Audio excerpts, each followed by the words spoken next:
Ladies and gentlemen, boys and girls, children of all ages, my name is Vinny Apicella, and you are listening to the most electrifying podcast in all of internet radio today.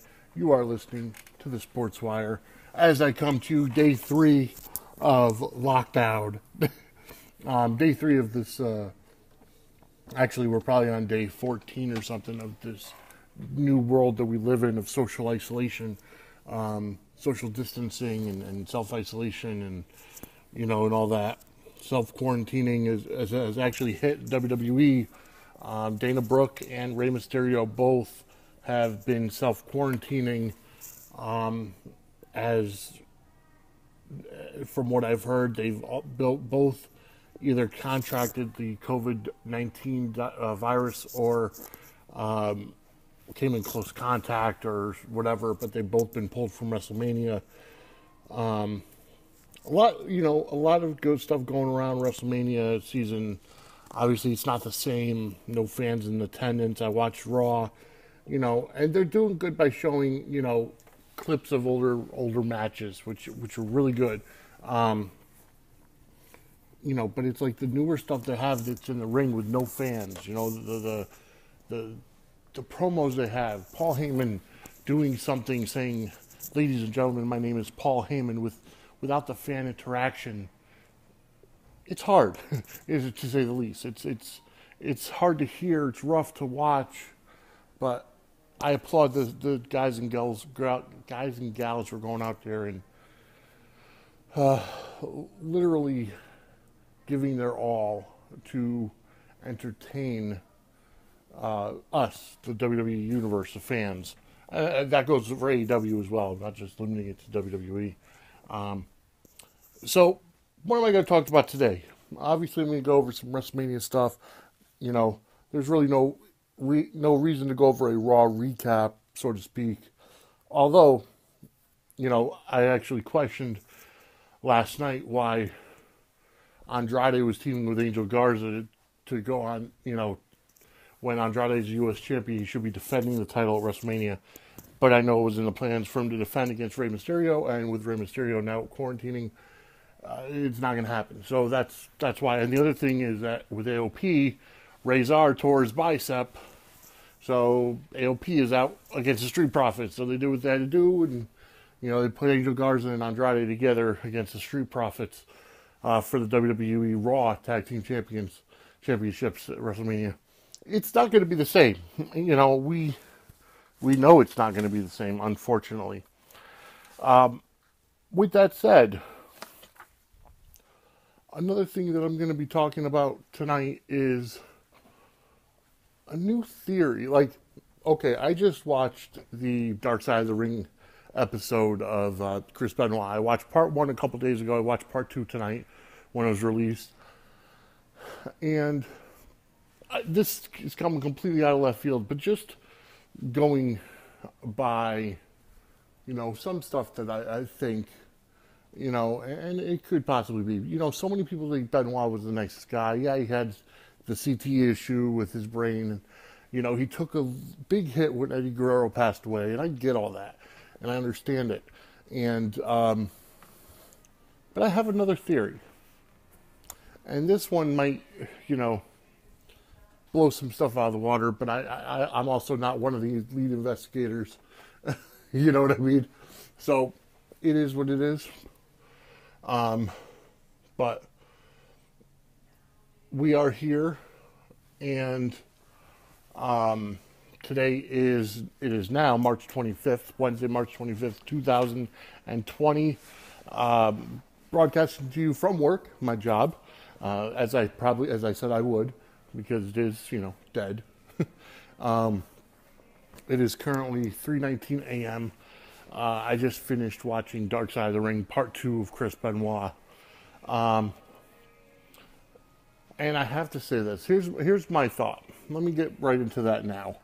I thought the piece, both hours, both halves of it, was great done. I love the show. Evan Husney and Jason Eisner are fantastic with telling the stories. I'm anxiously awaiting next week, which is New Jack. Then moving on to, you get, is it next week? No, Was it April 1st? I can't remember. I think they said April 1st, but which would be Wednesday. But then you go ahead and, they're going to be doing Dino Bravo. They're going to do Owen Hart. They're going to do, some other shows, some other, episodes. Herb Abrams, who I've never even heard of. So it goes to show you that I'm going to be learning some stuff too. And I think they have a really good 10 episodes coming up this season. And I would love to see what they're going to do going forward. I'm sure this is probably the highest rated show on Vice, on the channel, on the networks. And while we're all in social isolation, why not watch it? Okay, so I thought that Eisner and Husney, I thought the whole team did a great job. They had, Chris Jericho, they had Jim Ross, they had David Benoit, they had Nancy's sister Sandra, they had Chavo Guerrero, who actually was an executive producer on the episode. Chris Jericho was a narrator. And I have to say, it was well done. Absolutely. They had Dean Malenko, and actually Julie Malenko, Dean's wife. They had Vicky Guerrero.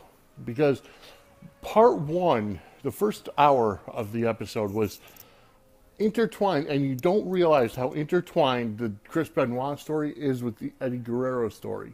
Like, you don't understand it. You don't know how much those two guys were intertwined in their careers until you actually see the episode, until you actually, watch the episode. And yeah, we all knew they were best friends and everything, but you don't really know the full story of it until you see this episode. So the first part was basically intertwined with Eddie Guerrero and Chris Benoit.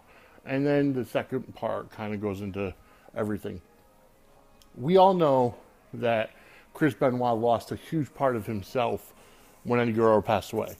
And combined with the CTE and the concussion, post-concussion syndrome that he was struggling with because of all the concussions to his head, because of all that. And then, on top of that, he did do steroids. He did do, drugs and drinking when he was younger, whatever. I don't think it was current.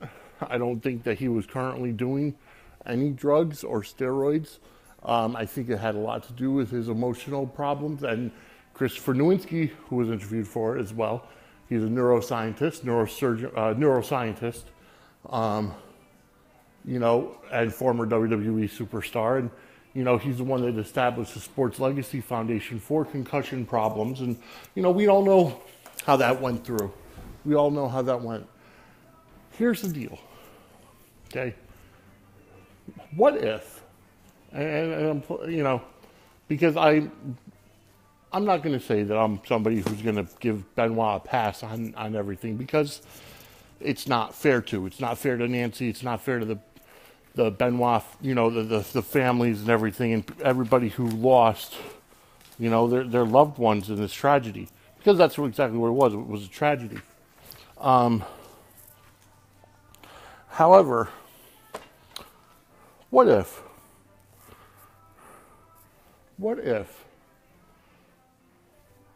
somebody else did Nancy and Daniel? What if there was a break-in earlier? Let's just say for argument's sake, Chris Benoit went out to the store, went to the, he had a home gym. Maybe he had to go to another gym. Maybe he had a doctor's appointment. Maybe he went to the mall or whatever. Because we know the timeline is that,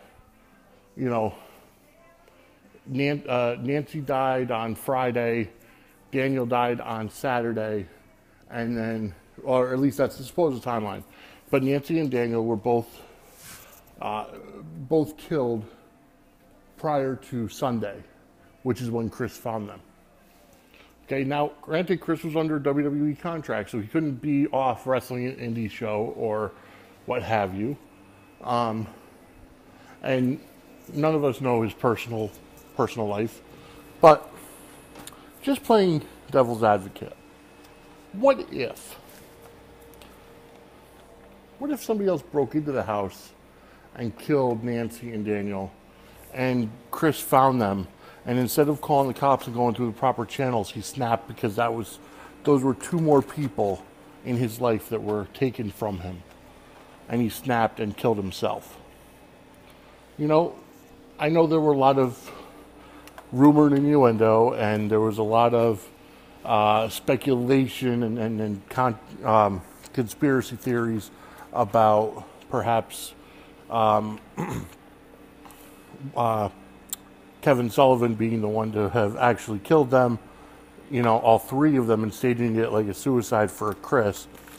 And while, of course, that's certainly a possibility, you know, I'm just wondering, like, what if, you know, what if it was different?